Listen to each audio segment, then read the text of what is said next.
This is Robert Montgomery speaking. From the nation's capital has come a new epic of American courage and sacrifice. America's greatest adventure in polar exploration. This is a tale of men and of their willingness to endure hardship and risk life above and beyond the call of duty in the service of country and humanity. For brevity, the sequence of events has occasionally been rearranged. The President's cabinet approved the expedition. As Secretary of the Navy, James V. Forrestal explains the reasons for the enterprise. There is only one untouched reservoir of raw materials left in the world, and that's in the region known as Antarctica, an area larger than the combined area of the United States and Europe. The American government is sending a naval expedition to that region. The purpose is to train our Navy in polar operations so that it may better perform its function of preserving the peace upon the seven seas of the world. Beyond that, the American government is seeking to do its share in the discovery and the release to the world of the unknown treasures of Antarctica in the interests of all mankind.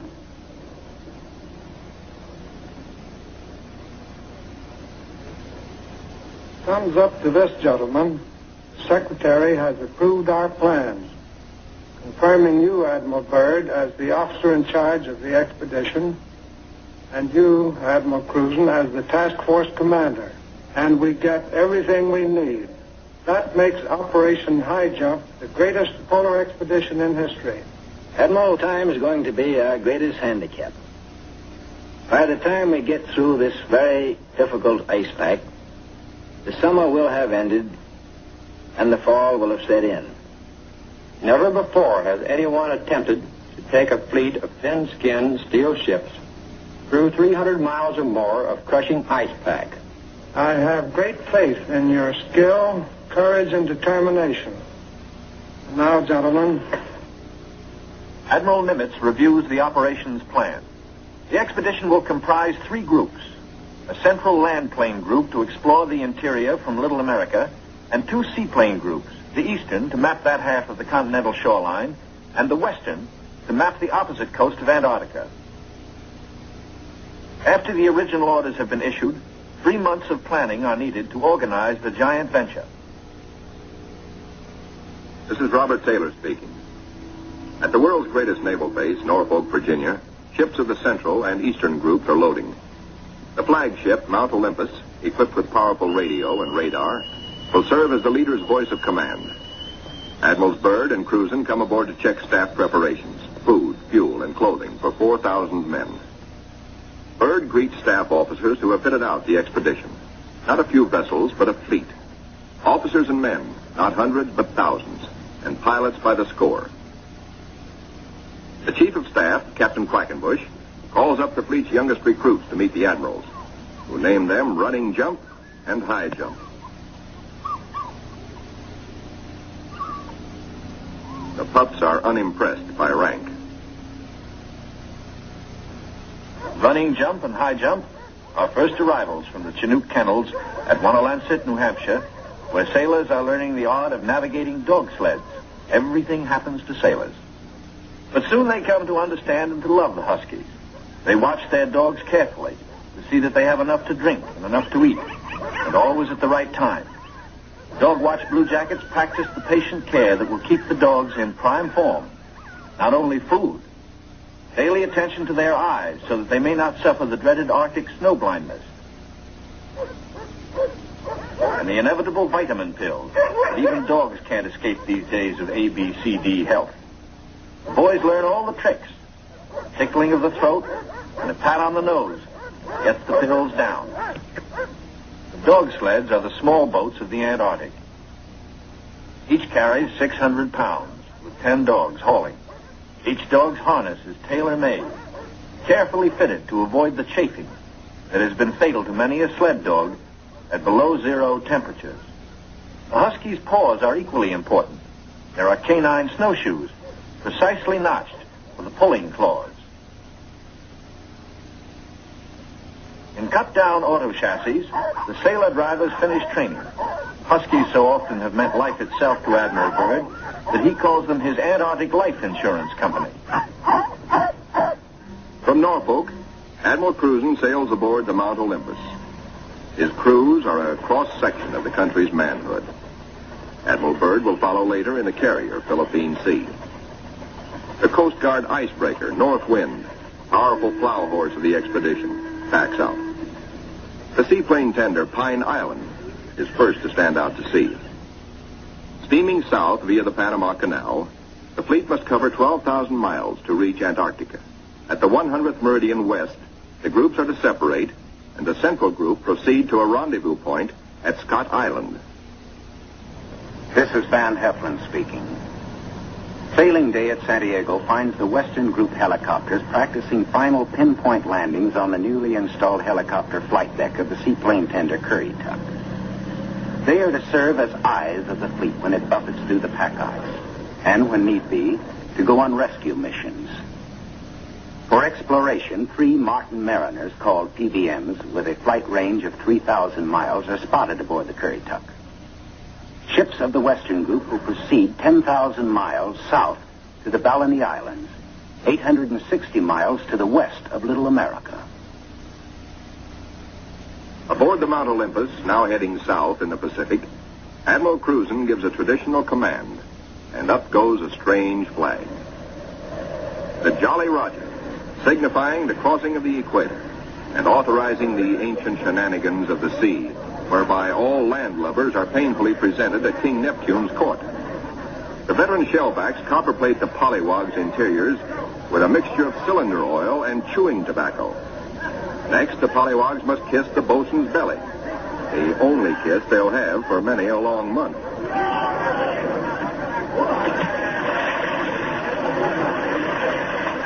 They wind up with a dunking and a final whacking to warm them up, officers and men alike.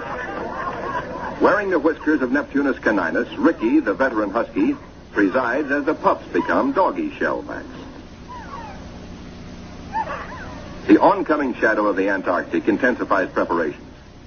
Bamboo is spread for trail marker sticks. These, topped with flags, will form lifelines to guard the men against losing the trail in blinding blizzards.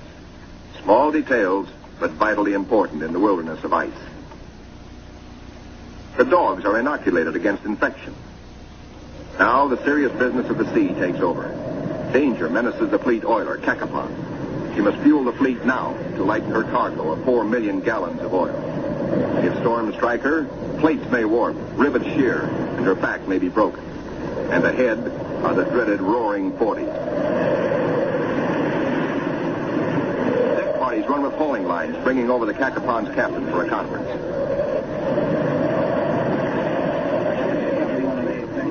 The ships are still on course, forging ahead. But the Cacapon's salty skipper smells storm coming. Few ships travel this lonely ocean, so there are no weather reports. We've got to finish this job fast, he roars, or we'll be caught in a stiff blow. And blow she does.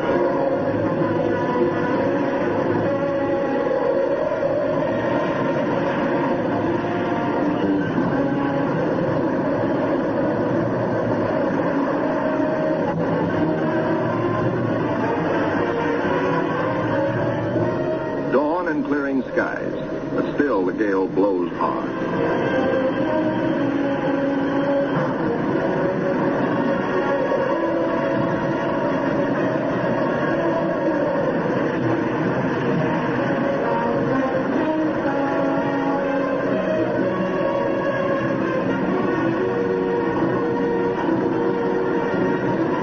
Aboard the seaplane tenders, rolling decks imperil the big seaplanes.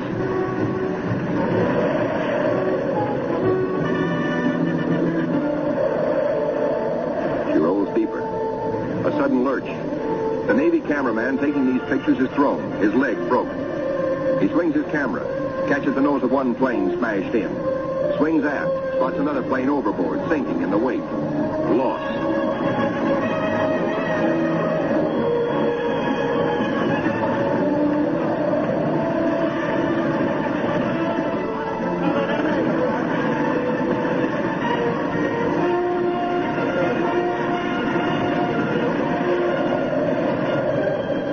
There's no loss of life.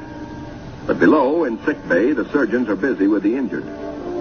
Today, with Navy's modern science, An injured seaman is soon up and about. We go back now to Norfolk and sailing day for Admiral Byrd. 6 DC-3s, called R4Ds by the Navy, make the longest taxi run in Navy Yard history, each with crewmen riding the tips of their 98-foot wings. Poles and buildings have been removed to clear their way to the 30,000-ton carrier, Philippine Sea. Admiral Byrd will sail the carrier close to the edge of the pack ice, then fly his 6 30,000-pound land planes from her deck, 800 miles across the pack to Little America. A daring and dangerous plan. But precedent was made in 1942 by Jimmy Doolittle in his much smaller B-25s, Tokyo bound from the carrier Hornet.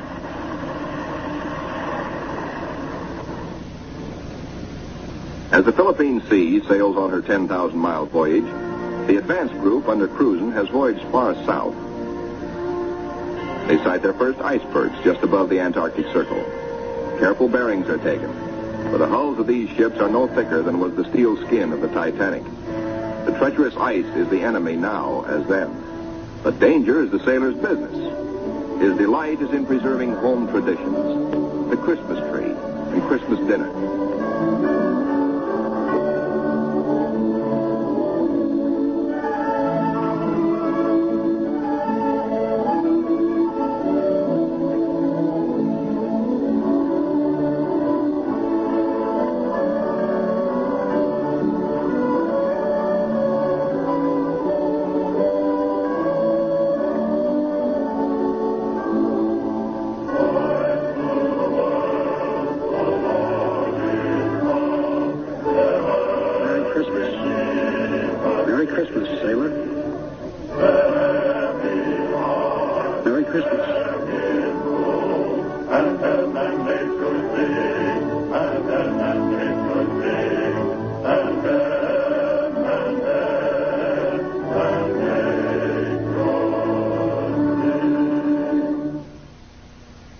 We'll be right back with TNT Overnight. 50 years of classic films all night long. For love, he'll throw down his... Engines throb, taking the central group deeper into icebound seas. Now, by the far-seeing eye of radar, the bridge learns of land ahead, and Flag Communications passes the word to the fleet. Scott Island, dead ahead. All ships rendezvous. 600 critical miles of their 12,000-mile voyage still to go. The ice pack ahead has been the executioner of many gallant ships. Cruzen summons captains and executive officers for a staff conference. While the staff confers, a small landing boat sets off for Scott Island, named in honor of the heroic British explorer, Captain Robert Falcon Scott, who lost his life a generation ago trying to fight his way back from the South Pole.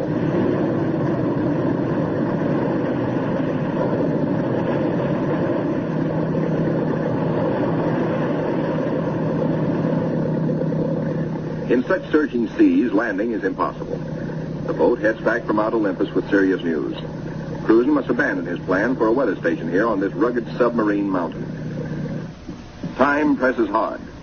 With his operation officers, Cruzen transfers his flag from Mount Olympus to the Coast Guard icebreaker, North Wind, for she must take the lead, cut the channels. Admiral Cruzen's battle now begins. Through 600 miles of peril, the Admiral must bring his ships to the open Ross Sea, and thus to the Bay of Whales and Little America. Cruzen signals, "Follow me," and sets a careful course past icebergs. "There she blows," sings the lookout. "There she breaches," close aboard. These huge whales measure up to 80 feet long, and each yields oil worth more than $2,000. The radar watch informs the bridge they have picked up a big ship, a Norwegian whaler, with her killer craft in close company. The Norsemen report the heaviest ice pack in 40 years. This year, they tell the Americans they're staying to the north of the ice. The Norwegian captain urges, "Exercise extreme caution." The American fleet proceeds. Here is the most treacherous navigation in all the 7 seas, with every floe, every berg a potential killer of ships. 7/8 of the berg lies underwater. Its jutting ice foot can slice into a ship like a can opener into a can. Ahead, the sky shows white streaks, the telltale ice blink, the warning reflection in the sky of the great pack. The ships meet their first tabular, the tabletop berg found only in the Antarctic. These tabulars are huge ships from the Great Ice Barrier. They measure as long as 40 miles and are counted not in acres, but in square miles. The ships must follow a twisting, turning sea alley, cleared by the icebreaker. The submarine, Senate, brings up the rear. U-formed ice, known from its shape as lily pad ice, offers no trouble. It is the bergy bits and the bergs themselves that form the hazard for the submarine.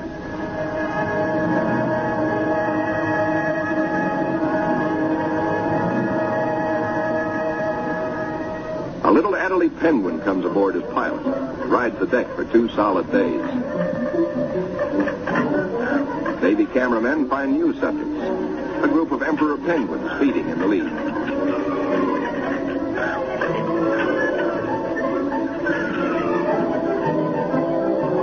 Lookouts spot a flock of snow petrels, those hardiest of birds.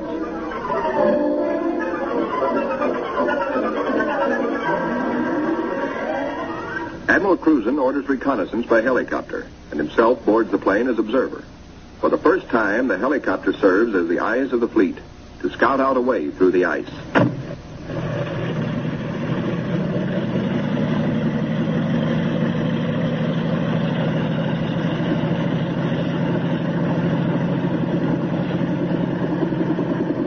Somewhere to the south, Cruzen hopes to locate better going, perhaps a lead heading toward Little America. Beyond the brash ice, at first he can spot only isolated lakes. At last he sees his lead. Reconnaissance by helicopter has paid off. And just in time, for the helicopter's gas is running low. The long practice hours of pinpoint landing have not been wasted. The Admiral is safely back aboard. Cruzen changes course to head the fleet toward his lead. No open roadstead here. No channel markers. The turn is difficult for the big ships. Now to the men of the fleet comes one of nature's weirdest pictures. The Antarctic twilight. Eerie greens and pastel blues. Men who look grow silent, but long remember.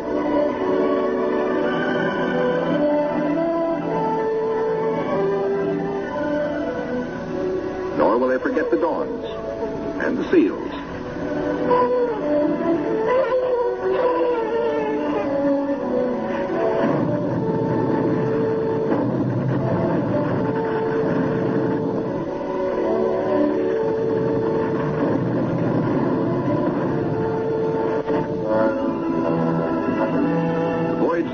Was to have taken 3 or 4 days, but a week has passed, and the task force has made only 100 of the 600 miles across the pack.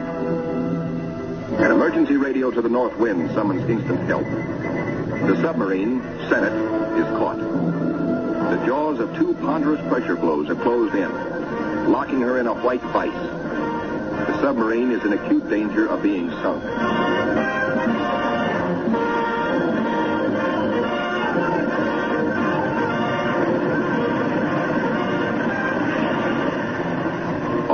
Realize now that the Senate may never get through. Cruzen signals, resume course.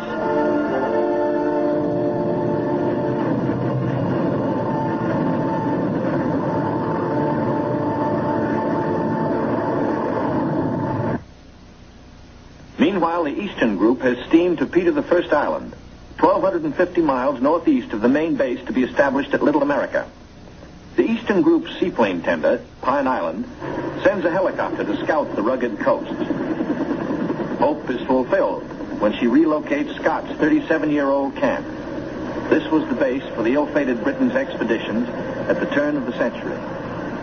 While the helicopter waits, the Americans look over the hut, finding only an abandoned sled.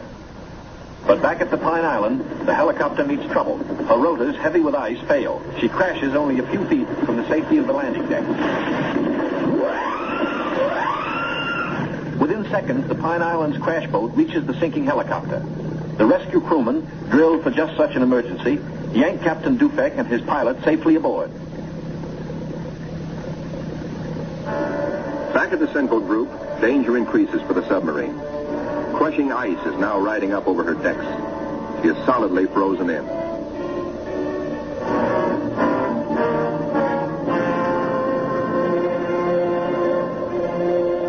The Senate's situation is desperate. Clearly, she cannot undergo further risks. There are 85 men aboard. The ice locking her in is a solid pressure field spotted with birds. She must be taken back. The north wind cannot get the fleet through if constantly halted to rescue the submarine.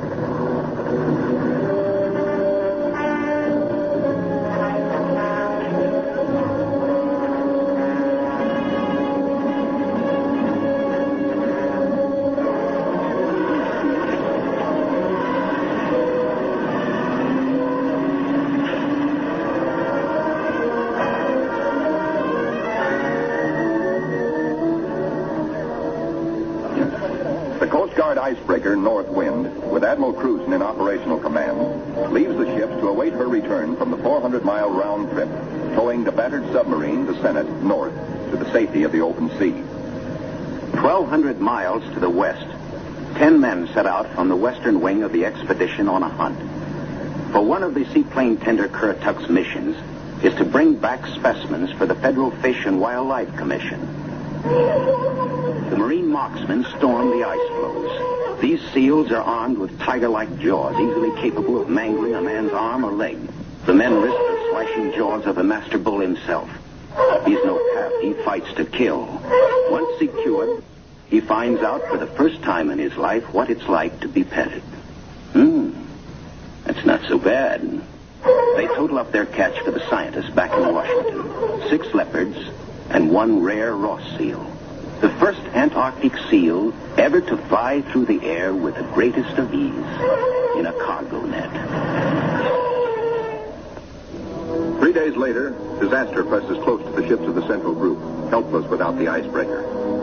Their 2,000 men are marooned in a frozen sea. Below the waterlines, damage control crews labor in icy water to shore up the inward closing plates. The lives of all hands are at stake.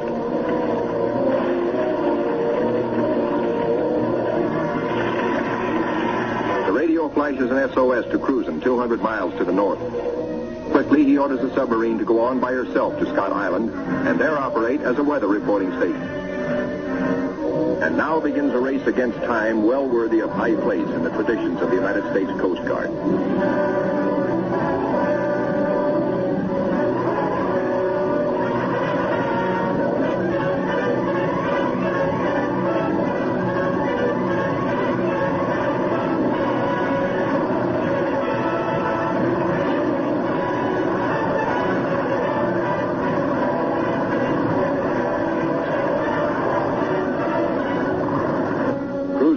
Black news from the flagship, Mount Olympus.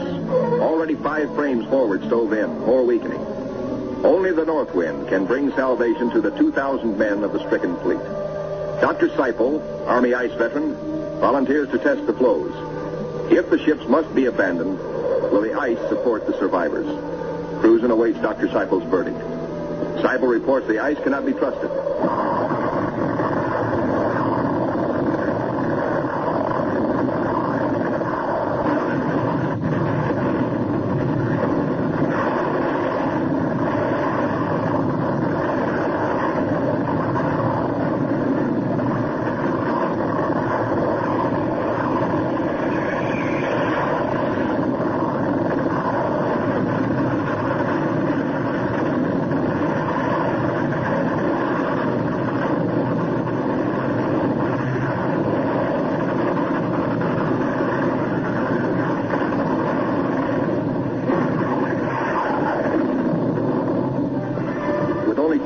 To go, the icebreaker is hemmed in by ice 20 feet above water, 50 feet below, in an area as great as 100 acres. Hopelessly gripped by the ice, the cargo ship Merrick is now in grave peril.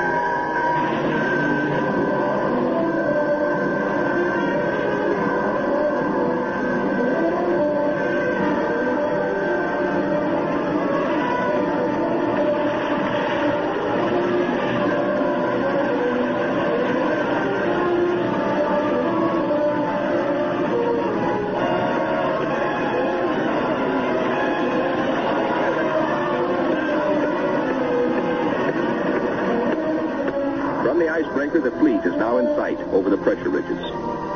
The desperate struggle of the north wind to reach them seems hopeless at times.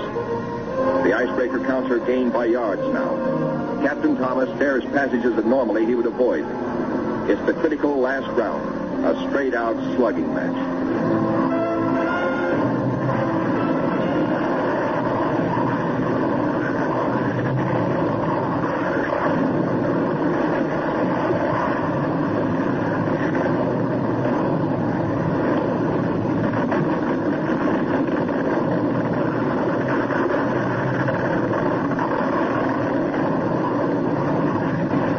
The north wind reaches the nearest ship, the Yancey.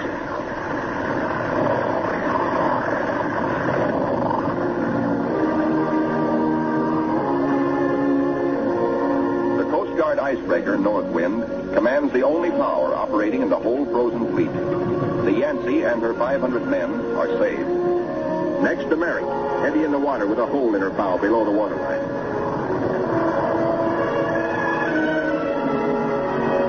Wind reaches the flagship, Mount Olympus, cuts her free. The fleet has survived. 2,000 weary American sailors are safe. Beyond the great ice whirlpool that held them fast, they steam through the southern edge of the pack, through to the open waters of the Ross Sea, and little America dead ahead. Word of the deliverance of Admiral Cruzen's men reaches Admiral Byrd aboard the carrier Philippine Sea as she passes through the Panama Canal, Pacific bound. Officers watch sharply. The glove-tight fit of the 750-foot hull requires that the ship be kept exactly ruler-edge true with the sides of the lock. The Philippine Sea navigates the canal in a day. As she heads south in the Pacific, Admiral Byrd devotes all his time to the flight ahead, perilous but of vital importance to naval aviation. Never before have such huge planes attempted carrier deck takeoffs. Never before have wheels and skis been combined in one landing gear. The wheels for deck takeoffs and the skis for landings on ice. The grave risk is that one may interfere with the other and bring disaster. Byrd makes the decision. The wheels will have only a 3-inch clearance between skis and deck. Upon this will depend the lives of 40 men, and he will lead the way. Triumph at last for Admiral Cruzen. The entrance to the Bay of Whales, the famous 400-mile Ross barrier. The Admiral can now relax. He, an American admiral, has brought a modern fleet for the first time into the innermost waters touching the great unknown continent of Antarctica. This is an historic moment. At long last, Admiral Byrd has realized his dream of many years of reaching little America with men and ships of the United States Navy. Reception committee. Hey, gang, hurry up. Look at the big penguins in our bay. Big penguins, bigger than emperors. Big black mountains that move. They walk like us, but not quite the right way.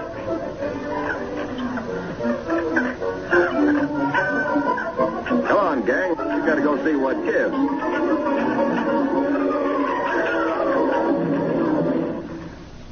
The big penguins and their big black mountains, the ships, are on 24-hour duty, with the first job to secure all mooring lines. Big timbers sunk deep in the ice serve as anchors. They're called dead men in sea parlance, perhaps because they're buried. Slip toggles are rigged for quick release in case ice forces an emergency getaway. Unloading, reconnaissance planes first, next hauling equipment. The Marine Corps weasels, heavy-duty caterpillars, and trucks, 40 in all. Here are no port facilities, but the Navy shows its self-sufficiency as it did throughout the war in operating at sea without bases or with improvised bases. Here are no docks or roads, yet all freight aboard 3 heavily laden ships is hauled 2 miles over the ice up to Little America. Dogs next, a barking, tugging boatload of huskies. And the pups, growing fatter and bigger every day. All are happy with the welcome smell of snow in their nostrils. This is home. This is fun. But this is work, too, for time is short. The dogs must haul their share of the tonnage. Halt. Trouble ahead. Pressure ridges block the way inland to Little America. Even the largest caterpillars are stalled. The call goes out for dynamite crews, Navy's trained demolition teams, seasoned on enemy beaches. They must blast the 50-foot ridges, clear the way to meet the expedition timetable. The ridges are deep. The blasting takes hours.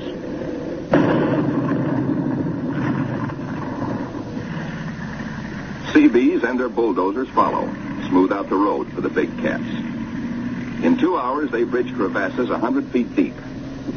And so 10,000 tons of gear, brought down by the cargo ships, start moving up to Little America. Work goes steadily forward. Seabees, with all hands helping, use every one of the 24 hours of daylight in the South Pole summer. Caterpillars with snowshoe oversized treads accomplish in hours the work that in old days hundreds of dogs could do only in weeks. Airstrips, smoothed out with drags, take high priority. Byrd has flashed word from the Philippine Sea, now standing by off the pack ice, that he's ready to fly his R-4Ds in. It's up to the work parties to make up the time lost in the pack ice. Up to these men to work while gusty winds drive flesh-cutting gravel-like snow across the open, or to dig deep for storehouse foundations. Food dumps grow steadily. Here is the favorite hangout of the veteran Husky, Ricky, born at Little America 12 years before, and still hungry. Each hour brings other buildings to completion. Knockdown Wanigans grow magically, and the Air Headquarters Quonset is ready. Snow blocks are dug out for windbreaker walls. These blocks are the adobe of Little America. Good idea, squawks the sidewalk superintendent of the base. Good idea. These big penguins do right well to bear in mind that when she blows down here, she's liable to blow your eyelashes off. The little Adderley shows no fear. What? Smoke? Silly idea. We'll be right back with TNT Overnight, 50 years of classic film. The ships are all but empty. The Caterpillars and Go Devils live up to their wartime good name. Within 70 hours, the Seabees are hauling in the last 500 tons of essentials. Only a few more cases to be broken out. The local waterworks is the pride of the Seabees. 3 GI cans of snow produce 1 can of water, purest in the world. You keep your furnace going, it makes steam, which melts snow, which makes water. Simple. Simple once CB Engineering in Washington had figured it out before ever the first ship left port. And now, the ordered streets of a tent city that is Little America the Port come into being where 3 days before, the primeval snow lay unbroken. The church flag on the first Sunday signifies a pause for prayers. After the last Mass, and after the Protestant and Jewish services, the off-duty sailors have but one thought. Transportation has but one terminal, the mess hall, the best dinner of the week, as ancient Navy tradition always has decreed. Admirals and captains wait their turn in the chow line with the men. Inside, plates are loaded. Roast beef, rich gravy, high mounds of mashed potatoes, flaky pie. Life looks up again. A cigarette, good coffee. 5 miles east of Little America, a seal herd, 500 strong, has its feeding ground amongst pressure ridges and in deep crevasses. Ricky, as a pup, played the game of run, seal, run, and he hasn't forgotten. The seal wallops with his tail. Ricky's 12-year-old teeth are not so good on the slippery, wet hide of the 600-pound Waddell. Mr. Seal decides he's had enough. He scuttles down his escape hatch to the water below. Chow time. The only seals killed are for dog meat. Especially good because it insures against scurvy. The pups smell their dinner coming and let their handler plainly know they want it. Right now. They're only a few months old and forever hungry. Yet soon they will be pulling more than their weight in the sledge traces. They like their meat red and will fight for it. The flagship flashes word by radio to the carrier Philippine Sea. Base ready, weather suitable. On the carrier, 6 planes, triple-checked, are ready for their moment of destiny. Admiral Byrd has given the pilots a final briefing. Everything depends on split-second timing. Pilots, man your plane. No 3,000-foot runway here. Only a scant 300 feet. Jet propulsion is their reliance. Crewmen attach jet containers, 4 to a plane.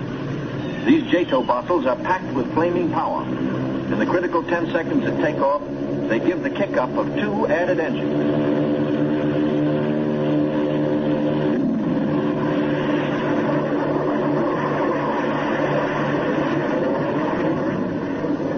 is airborne in exactly 100 feet.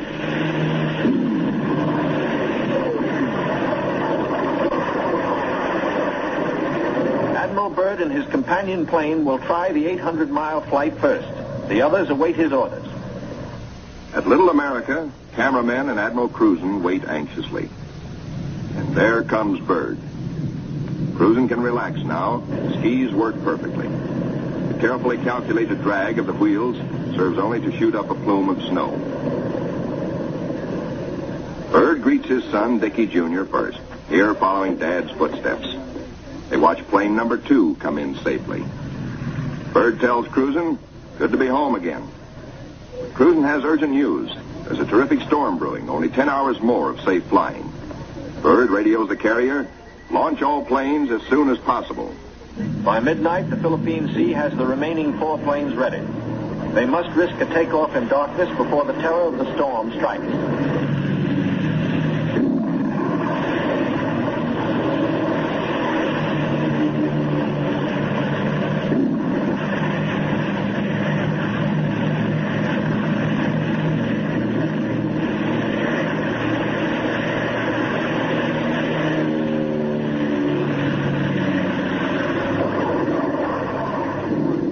Finds the planes over the pack ice. With frozen depth below and weather closing in, navigation becomes tricky. This close to the pole, the magnetic compass is no help. At the base, men scan the gray skies, looking, and finding only the blackness of the approaching storm, now visible to the east. If the planes don't make it within an hour, but in they come, one by one, to land in the last remnants of clear light. Each landing is the first on the ice for each pilot. These men are the first ever to fly big planes into the Antarctic. Or on previous expeditions, the planes were freighted in, assembled, and only then were they flown. These Navy and Marine Corps flyers have been bred on stormy going. Their long experience and, above all, the Navy's relentless training in all details brings them in, but with little time to spare. The blizzard hits, 100 miles an hour, scouring across the sastrugi. In storms such as this, many brave explorers have died.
Abatement of the storm, work parties head for the plains.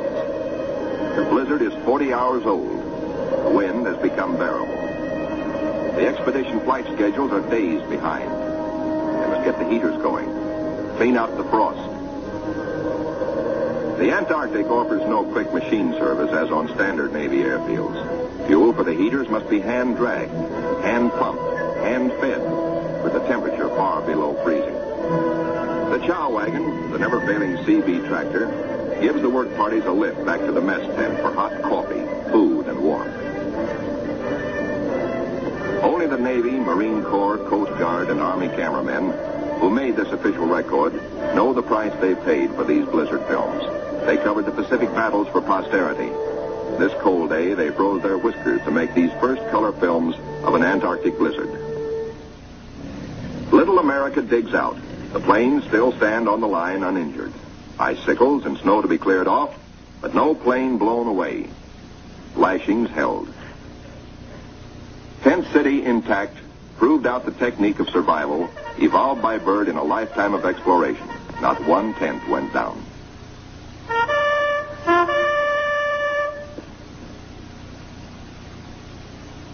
No matter how great the pressure of work, the flag must be raised with a ceremony which is its due.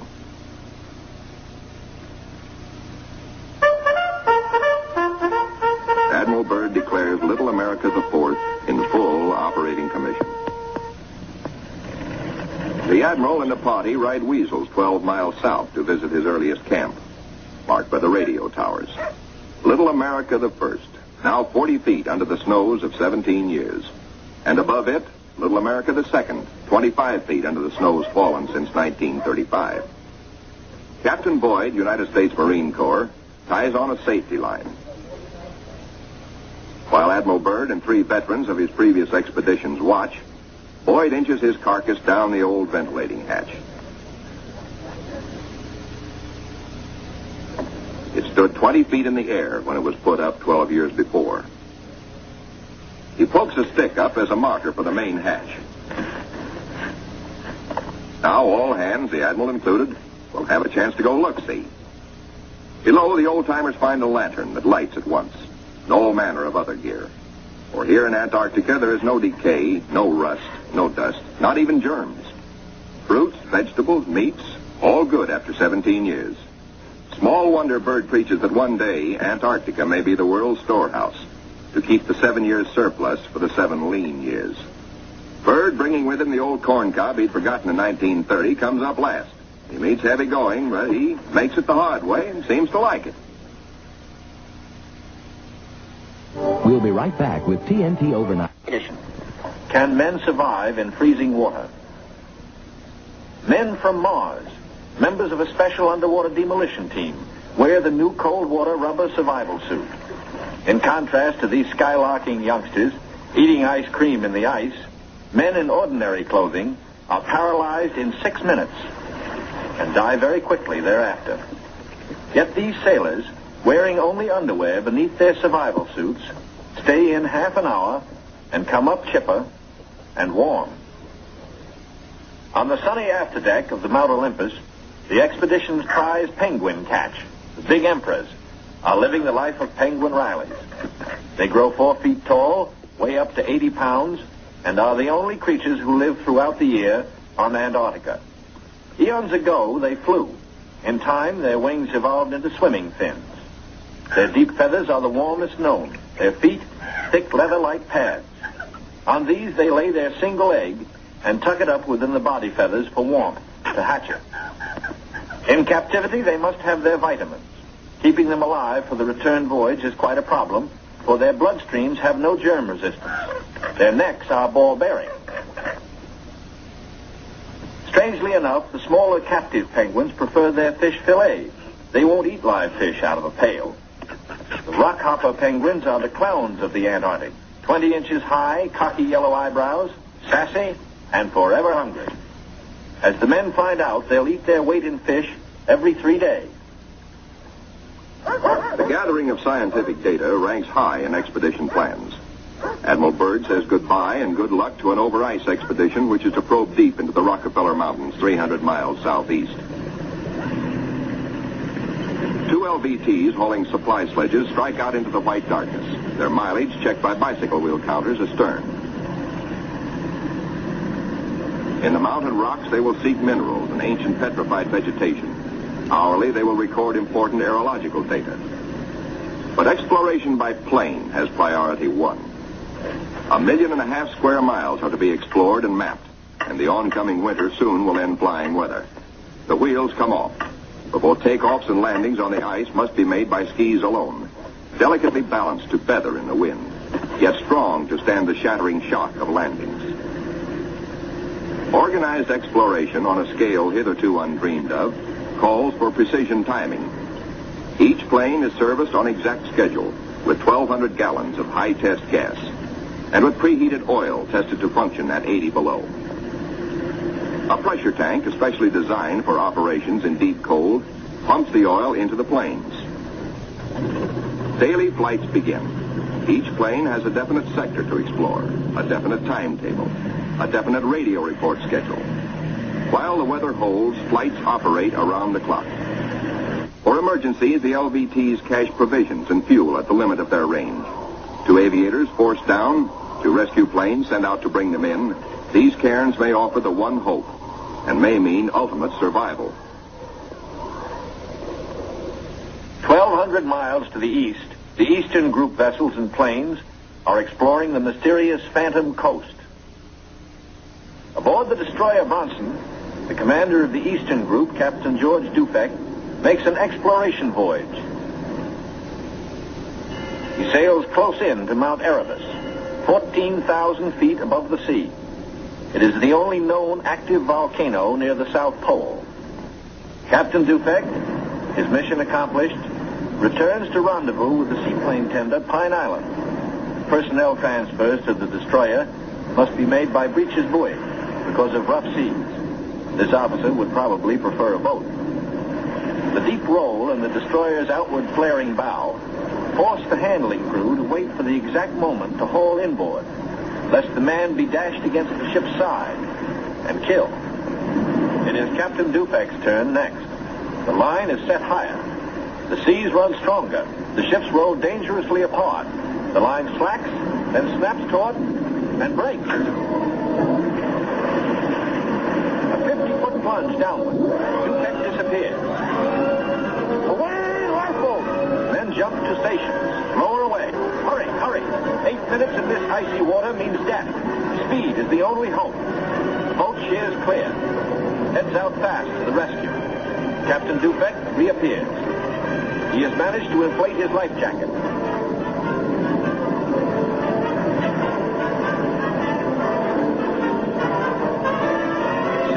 Gone. Dufek grabs the lifeline. The seaman clutches it. By a margin of seconds, he is safe. 1,500 miles west of Little America, the Currituck and her western group are off the Shackleton ice shelf, circling the Sunset Coast. The western group commander, Captain Bond, gives pilots and plane crews a last briefing on Antarctic dangers and the technique of survival if forced down. The flight about to start is the longest and most important so far for the Western Group. Before takeoff, survival gear is checked. Gear to keep 9 men alive for 100 days. Food, drugs, sleds, sleeping bags. On the water, the great PBM makes her takeoff run. Her jet assist bottles blast. She lifts quickly into the air and circles the Currituck once. Jet assist bottles, their work done, are dropped and make a salvo splash. The pilot, Commander David E. Bunger, wipes his frosted windshield, a constant source of trouble in polar flying. He is over the Shackleton ice shelf, named for the great English explorer who kept returning to the Antarctic until death, so often escaped, kept its rendezvous with him. The smooth shelf roughens. Dark rocks, called nunataks, appear above the ice. Then rugged mountain ranges as far as the eye can see.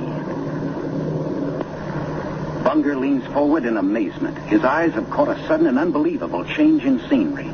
The universal white has turned to chocolate brown, dotted with blue. A cameraman goes into action. 300 square miles of land without snow. Land that might be in New Mexico or Arizona. Pictures alone will prove Bunger has discovered a warm oasis in the shadow of the pole. It is for such supreme moments as this that men brave the hardships of exploration. The astounding, undreamed of fact is that they are over a chain of warm water lakes whose shores, except for small patches, are free of ice and snow. Commander Bunger circles the largest lake in sight, 5 miles long. He comes in to make a landing. Water temperatures must be recorded. Samples taken. He finds the water fresh. The temperature 38 degrees Fahrenheit. On the shores are vast deposits of coal and of minerals of the utmost importance to civilization.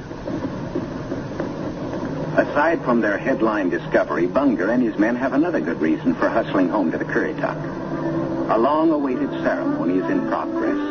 The whole fleet awaits news of the all-Western Beard Derby. The Currituck skipper, Captain Clark, is judge. His salute of the day is right corner mustache, twist. The captain awards prizes to the winners, enlisted men and officers alike, the champions in the first Antarctic Beard Derby. To the most handsome, for the bushiest, to the officer who tried the hardest, to the neatest, to the most unique, to the red all-Currituckian, and to the one with the most sex appeal. At Little America, a warning sounds. The fleet is in sudden danger. It is being frozen in. It may be locked within the Bay of Whales. Here is the treacherous foe. If caught, the ships will be wedged against the barrier, crushed. Here will be the graveyard of the fleet.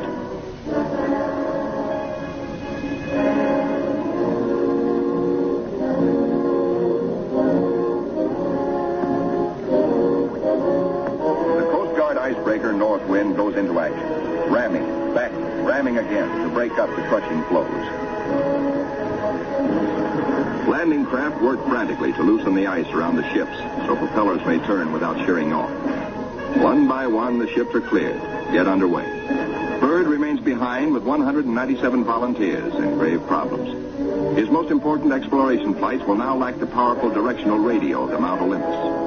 To get his men out, he must hope the icebreaker can crash her way back in time. Otherwise, he and his men will be frozen in for the 9 sunless months of the dark, treacherous Antarctic winter. Marooned, Admiral Byrd and his staff plan the big flight to the South Pole and far beyond. This is the culmination, the last mass flight. 4 planes spanning out over a continent of unknown territory larger than Texas, California, and Arizona combined. Over freezing wastes without people, without life, without vegetation. Nature's most formidable challenge to man. The 4 planes are gassed up. All controls triple-checked. Motors heated.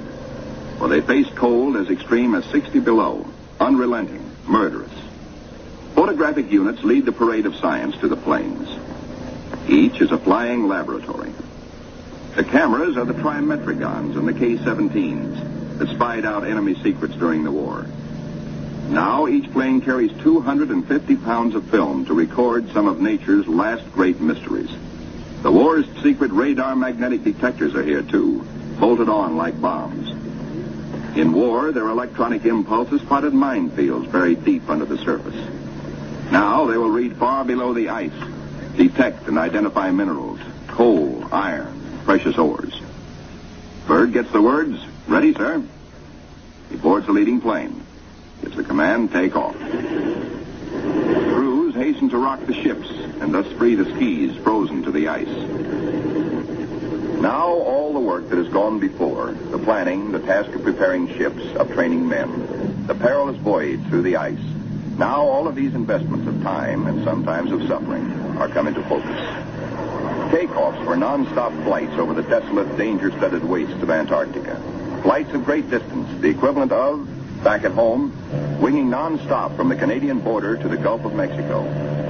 Aviation is all important in the Navy's Antarctic exploration, just as aviation is all important in a modern Navy that must be strong under and above the sea, as well as on it. We'll be right back with The shelf ice, Byrd leads his 4 planes in the long climb over pressure ridge areas, heading for the polar plateau, 10,000 feet up. Below are no landing fields, only deep crevasses, pressure ridges 100 feet high, instant destruction for a plane forced down. Byrd pioneered the first South Pole flight in 1929. He applies again the practice of constant vigilance, careful calculations that assured his earlier successes.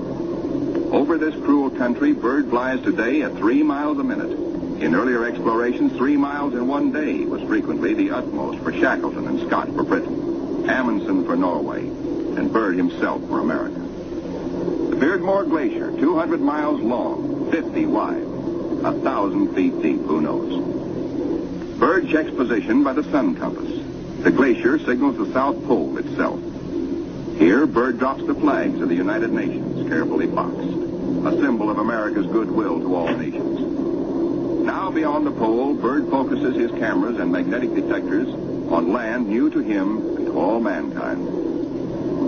In eastern group waters, the seaplane tender Pine Island swings out a plane, listed on the fleet's roster as Mariner George 1.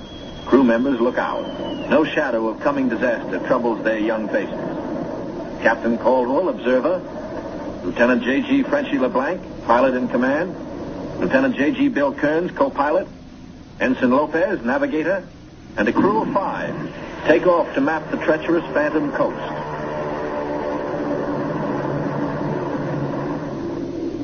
Byrd's planes, deep into the unknown, are the eyes of civilization, recording, evaluating, mapping. Plateaus, mountain ranges, with peaks 20,000 feet above sea level. The trimetrigon lenses, clicking overlapping exposures every 3 seconds, photograph from horizon to horizon. Coal, a mountain of coal. Byrd later declares Antarctic mines, if once tapped, could supply the world's coal needs for centuries. These official motion pictures can give only a cross-section of the miles of photographic records accumulated on this expedition by the Navy. The exposed mapping film will take 5 years to assemble. Amplifying these are the radar magnetic detectors, accurately recording mineral discoveries of immense value for the future use of all mankind. England, Norway, South Africa, Australia, New Zealand, South American countries, and Soviet Russia are claiming Antarctic territory. The United States recognizes no claim, and so far has made no formal claims for itself. But international policies cannot concern the Admiral now. His duty is to keep his flying laboratories functioning, to fulfill his dream of a lifetime. The word "gas half gone, sir," comes from the engineer tabulating fuel tank readings. Byrd radios his pilots, return to base. By the third leg of their triangular course, the planes head back for Little America. Byrd's plane takes the widest swing fuel permits as the lenses of the trimets continue recording new territory. This is the last big flight. Byrd is determined to record the maximum possible. One by one, the planes swing in over Tent City. Flight operations checks them in and safely down. Plane 2, plane 3, plane 4. But not plane 1. Byrd's plane is yet to be accounted for. Byrd is missing. Out over the ice, Byrd is in trouble. His starboard engine is cutting out, now stops. His one remaining engine is losing power. The altimeter needle starts dropping down. The plane is losing altitude. All 4D1 to base. All 4D1 to base. Position Q5. Engine out. Losing altitude. The base prepares for rescue operations.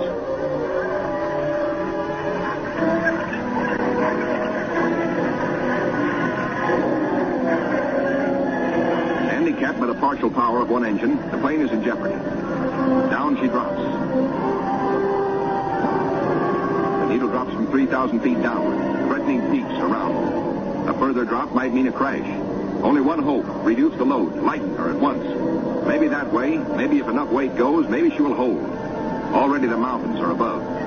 She is deep in the valley, deep in the shadow of disaster.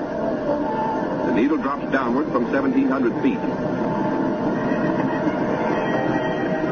Jettison all gear.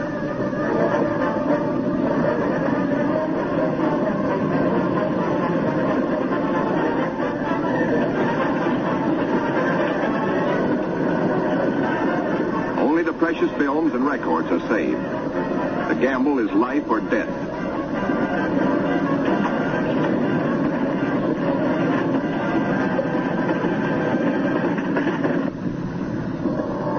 The altimeter levels off at around 900 feet. Slowly she starts to climb. She is gaining altitude. The pilot signals 4-0. 3 hours later, at the base, the crippled plane comes into sight. Men peer closely, tense, hushed, as they see the starboard prop dead. The one-engine landing is tricky at best. With skis, on ice, hold your fingers crossed for the pilot.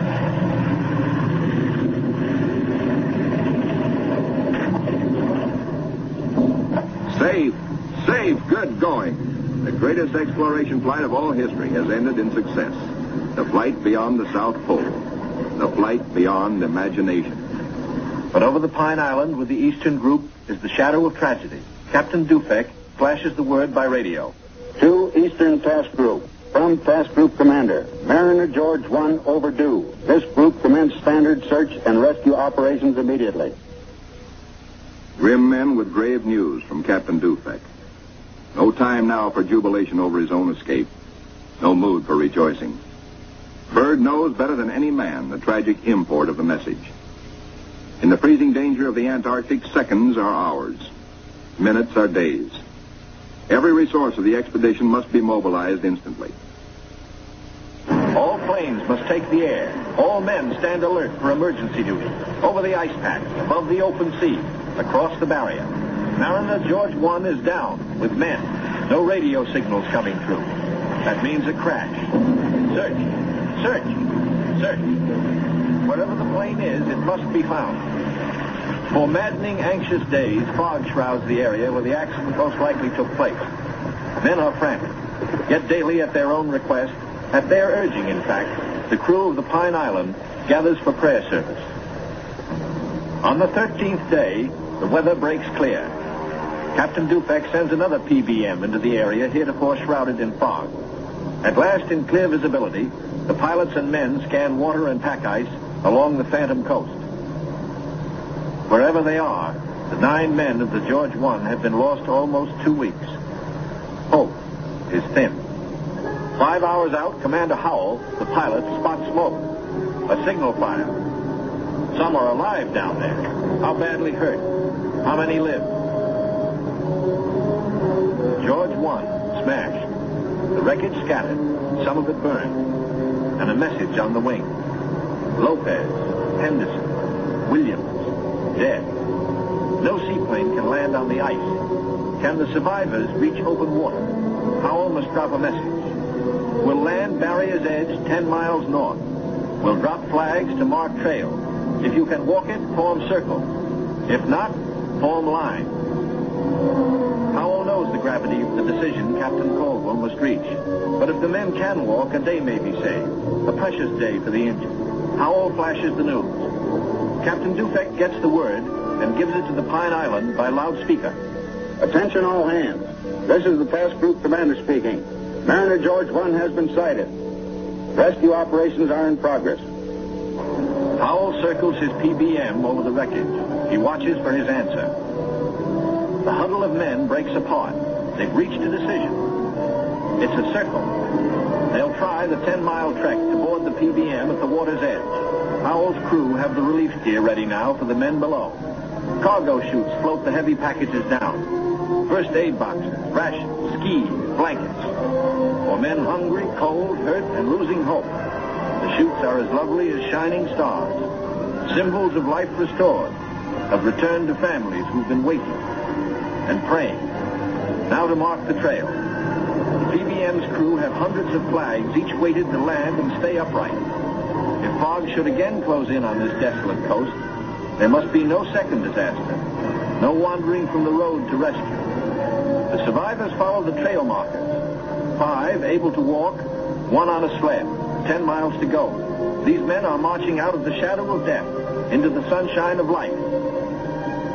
Aboard the rescue plane, ready to leave the barrier edge, the survivors, 6 thankful men, jerk out their story in bits and flashes. How Henderson, Lopez, and Williams died in the crash and explosion when they smashed up in milk bowl visibility. How they found scattered cans of food, a stove, and fuel to keep it going, and 1 tube of sulfur tablets, just enough to keep Frenchy LeBlanc, their gravely injured pilot, barely alive. Proudly, they tell how Captain Caldwell consulted them all in dividing their little food, how he kept watch, inspired their faith, and how they prayed as men always do when there is no other hope but prayer. Bill Kearns, co-pilot, grins hello. First off is Frenchy LeBlanc. Corpsmen carry him tenderly in a Stoke stretcher. War and Robbins pulled him out of the blazing nose of the plane, but his back, hands, and face suffered third-degree burns, and in the Gethsemane of waiting for rescue, both legs were frozen to the knees. Amputation is inevitable, but he will live. The ship's company of the Pine Island greets their skipper, Captain Caldwell, observer on the flight.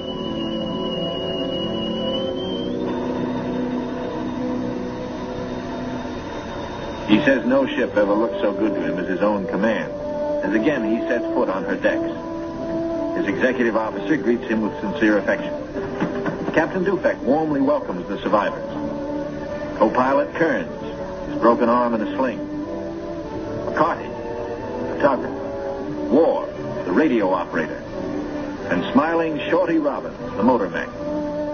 The head is warm, a hot bath, clean sheets, and long hours of restoring sleep. And perhaps first, a moment to splice the main brace, by which good sailors mean a ration of medicinal spirits. Bourbon to you. Later in sick bay, all but Frenchie and Captain Caldwell enjoy their first full meal in 2 weeks. Kearns will go to Georgetown University to study for a career in diplomacy. McCarthy, who has a wife and 2 children in Sonoma, sunny California, beams happily. Robbins, who was the wheel horse in those desperate days, figures to keep on flying. He still loves it. And War knows that he will marry his school teacher's sweetheart back in Reading, Pennsylvania. News of the rescue finds the icebreaker with Admiral Cruzen fighting her way through thickening ice to pick up Admiral Byrd and his men at Little America. Byrd is radioed for all speed. At the base, the Admiral supervises Operation Secure. All essential records and scientific instruments are to be taken home. The planes must remain. They are stripped down with the hope that another American expedition in a future year may find them of use. Supply dumps are marked by poles. And now through the capes comes the old reliable workhorse, the icebreaker. Final loading is the order. All roads lead to the bay, the last trip down. The last long trek through the snow for the big Go Devil sledges, loaded with men and equipment. The excitement that always comes with sailing infects all hands, including the dogs. They sniff something important is in the wind. With normal quarters for 75, the icebreaker must jam aboard the additional 197 men of the base party until, after the voyage north, she can transfer personnel to the big ships awaiting her at Scott Island. Byrd is among the last aboard. He can now report to Admiral Nimitz, Operation High Jump completed. Our men have achieved accomplishments unparalleled in the history of discovery. Our central group has flown far beyond the South Pole, mapped 1/3 million square miles never before seen by man. Our eastern group mapped 3,000 miles of phantom coast and charted 40,000 square miles of coastal ocean areas hitherto unknown. Our western group, flying hundreds of air hours, mapped the 4,000-mile Sunset Coast, made the amazing discovery of warm land in Antarctica. In all, the expedition explored more than 1.5 million square miles. Our scientists, by use of the radar magnetic detector, have pinpointed fabulous treasures and resources of great significance for all mankind. The men who did the job, Navy, Army, Air Corps, Marine Corps, Coast Guard, and scientists, are going home. Tired men, they're going home to their mothers, sweethearts, wives, children. Home, strong in the knowledge that they have met the Antarctic Battalion and conquered it.